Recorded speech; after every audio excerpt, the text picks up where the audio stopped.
Nova Scotia's rent cap. It's been on everyone's mind.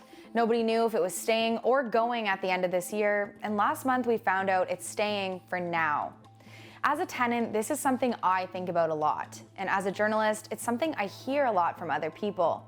Some people say rent caps are the cure we need for the housing crisis, but landlords say it's driving them out of business. So that got me thinking, how does our rent cap measure up? Here's where different forms of rent control exist in Canada. Remember, it's not a national policy, it's up to the provinces. Rent caps are a way to control how much and how often a landlord can increase rent for a tenant. This is to help keep people housed as it becomes less affordable or harder to find.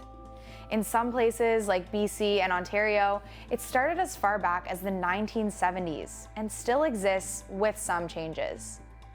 Under the Constitution Act, provincial governments can choose if and how they implement it. They usually include what many of them call a guideline. It is a rent increase to which a landlord is entitled automatically. They don't have to apply for it, they don't have to prove anything. Many of these guidelines change every year. Some are tied to inflation, and others, like in Manitoba and PEI, are set at 0% for this year. That means a landlord can't increase the rent at all for existing tenants. In BC and Ontario, the rent cap is set at 2% and 2.5%. We know in Nova Scotia, it's now set at 5%. And so a lot of people are just struggling to find the housing that they need. And the rent regulations that are needed across the country are also there to ensure that people can find those secure rental homes. But how do we know if these rent caps are working?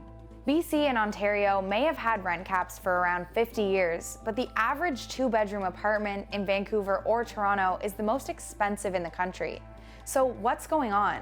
The second someone new moves into a unit, the rent for that unit can be charged at any price at all. And we're actually seeing now in Toronto, rents are increasing, well over 20% in between tenancies. In most places, rent caps are tied to the tenant, not the unit. And this is key. It means when a new lease is signed, there's no cap on the rent.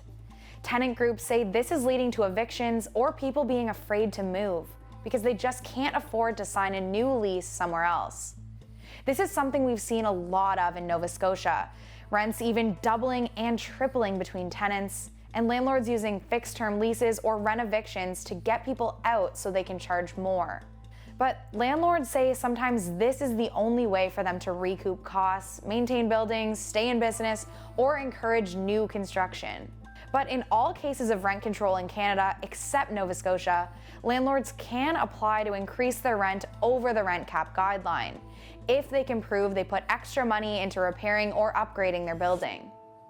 In Ontario, the government tries to encourage landlords to keep building and upgrading by not applying rent control to units built after 2018. It's the same in Manitoba, but for apartments first occupied after 2005. But tenancy groups say there are still issues. In some places, they're fighting for things like vacancy control, which is rent control that applies to new tenants as well. They're also fighting for automatic lease renewal, meaning your tenancy doesn't just end because your lease expired. Basically, they want more government action to protect tenants from loopholes that could work against them. But it actually doesn't cost the government anything.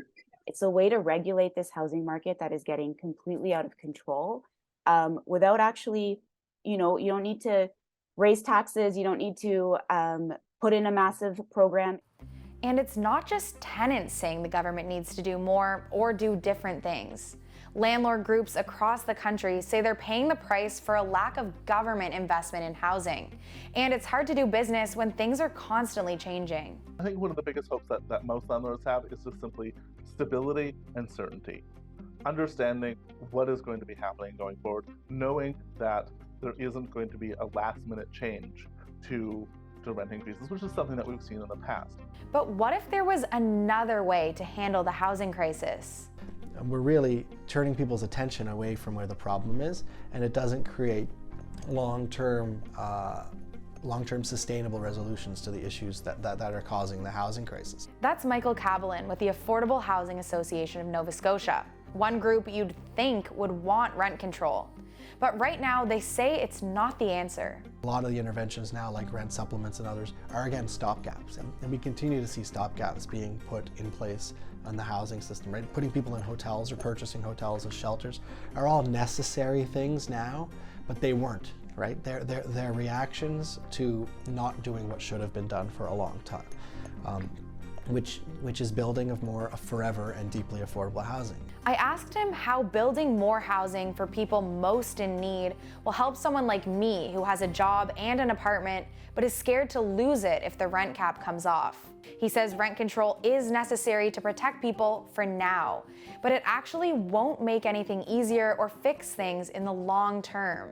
He says building more non-market or public housing will change things for a lot of people, but that's not a quick process.